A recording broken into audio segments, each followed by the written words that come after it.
Kozhikode medical കോളേജിലേക്ക് രോഗിയുമായി പോയ ആംബുലൻസിന് മാർഗതടസ്സമുണ്ടാക്കിയ സംഭവത്തിൽ ബൈക്ക് കസ്റ്റഡിയിൽ. ബൈക്ക് ഓടിച്ച ചെലവൂർ സ്വദേശി അഫ്നാസിന്റെ ലൈസൻസ് സസ്പെൻഡ് ചെയ്യും.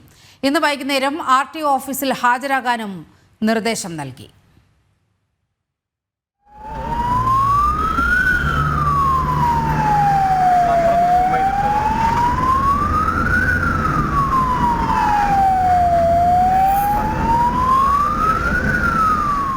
ഇന്നലെ രാത്രി 8 മണിക്ക് വയനാട്ടിൽ നിന്നും വൃക്കരോഗിയുമായി പുറപ്പെട്ട ആംബുലൻസിനാണ് ബൈക്ക് മാർഗതടസ്സം സൃഷ്ടിച്ചത്.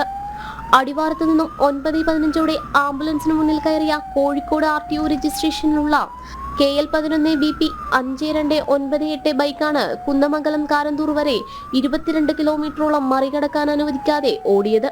അടിയന്തര സൈറൺ മുഴക്കിയിട്ടും ഹോൺ മുഴക്കിയിട്ടും ബൈക്ക് യാത്രക്കാരൻ മാറിയില്ലെന്ന് ആംബുലൻസ് ഡ്രൈവർ പറഞ്ഞു. 1 മണിക്കൂർ വൈകിയാണ് രോഗിയെ അത്യാഹിത വിഭാഗത്തിൽ എത്തിച്ചത്. ആംബുലൻസിലുണ്ടായിരുന്നവർ ചിത്രീകരിച്ച ബൈക്കിന്റെ വീഡിയോയും നമ്പറും RTOയ്ക്ക് കൈമാറിയിരുന്നു. തുടർന്നാണ് മോട്ടോർ വാഹന വകുപ്പിന്റെ നടപടി.